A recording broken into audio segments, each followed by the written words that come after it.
Genesis 47. Joseph went and told Pharaoh, "My father and brothers, with their flocks and herds and everything they own, have come from the land of Canaan, and are now in Goshen." He chose 5 of his brothers and presented them before Pharaoh.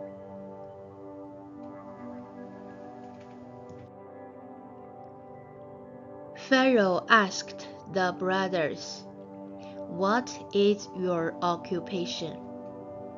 "Your servants are shepherds," they replied to Pharaoh, "just as our fathers were."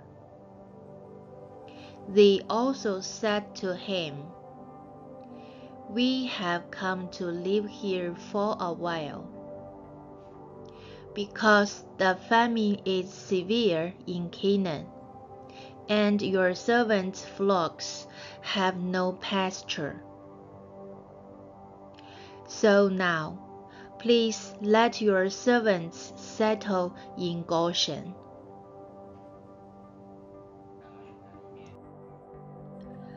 Pharaoh said to Joseph, "Your father and your brothers have come to you, and the land of Egypt is before you.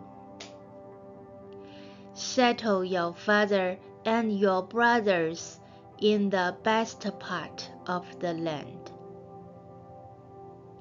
Let them live in Goshen. And if you know of any among them with special ability, put them in charge of my own livestock."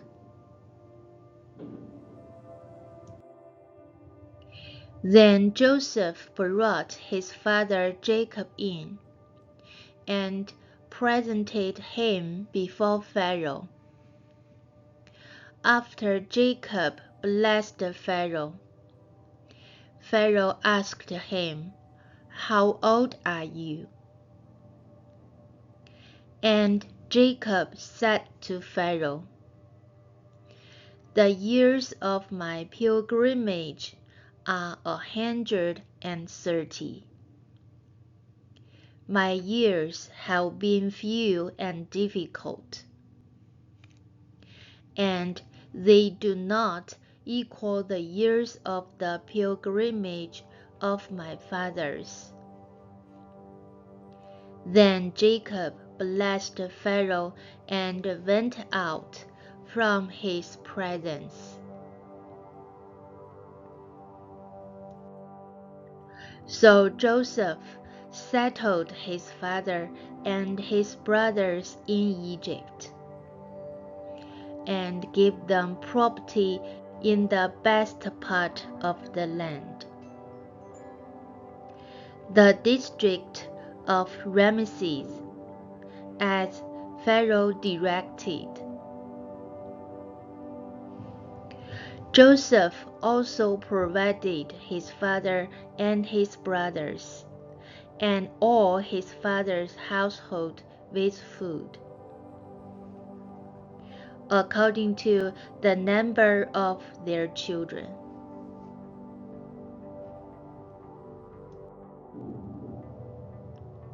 Joseph and the famine. There was no food, however, in the whole region, because the famine was severe.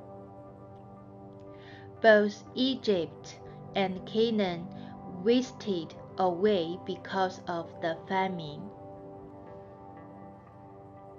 Joseph collected all the money that was to be found in Egypt and Canaan in payment for the grain they were buying, and he brought it to Pharaoh's palace.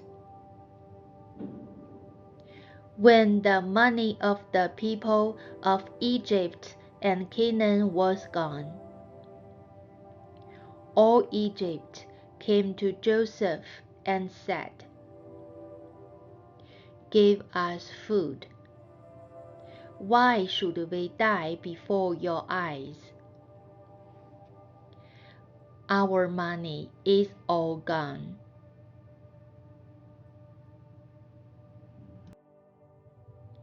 "Then bring your livestock," said Joseph. "I will sell you food in exchange for your livestock, since your money is gone." So they brought their livestock to Joseph, and he gave them food in exchange for their houses, their sheep and goats, their cattle and donkeys. And he brought them through that year with food in exchange for all their livestock.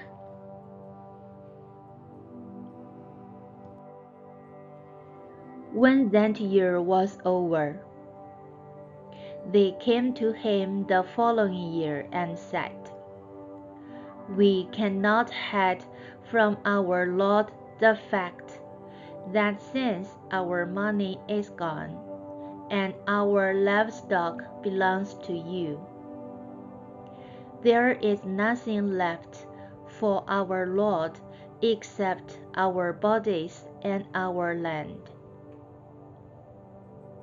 Why should we perish before your eyes, we and our land as well? Buy us and our land in exchange for food, and we with our land will be in bondage to Pharaoh.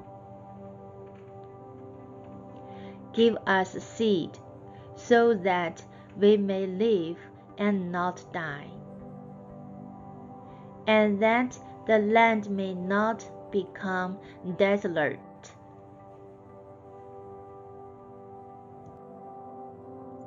So Joseph bought all the land in Egypt for Pharaoh.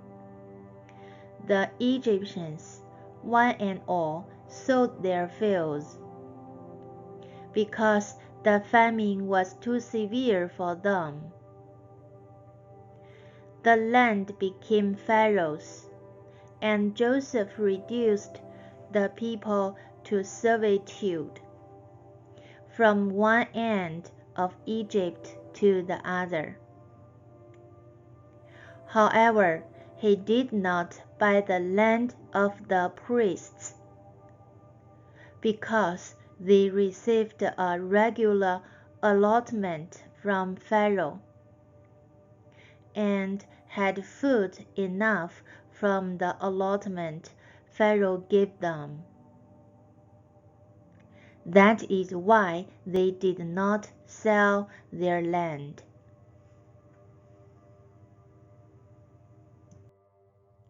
Joseph said to the people, "Now that I have bought you and your land today for Pharaoh, here is seed for you, so you can plant the ground. But when the crop comes in, give a fifth of it to Pharaoh. The other 4/5 you may keep as seed for the fields, and as food for yourselves, and your households, and your children. You have saved our lives," they said. "May we find favor in the eyes of our Lord. We will be in bondage to Pharaoh."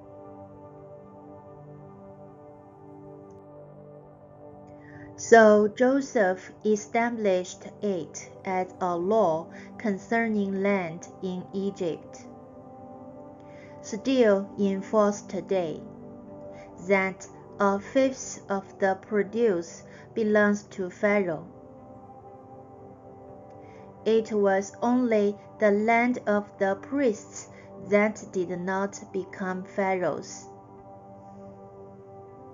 Now the Israelites settled in Egypt, in the region of Goshen. They acquired property there, and were fruitful and increased greatly in number. Jacob lived in Egypt 17 years, and the years of his life were 147. When the time drew near for Israel to die, he called for his son Joseph and said to him, "If I have found a favor in your eyes, put your hand under my thigh, and promise that you will show me kindness and faithfulness. Do not bury me in Egypt, but when I rest with my fathers, carry me out of Egypt, and bury me where they are buried." "I will do as you see," he said. "Swear to me," he said. Then Joseph swore to him, and Israel worshipped as he leaned on the top of his staff.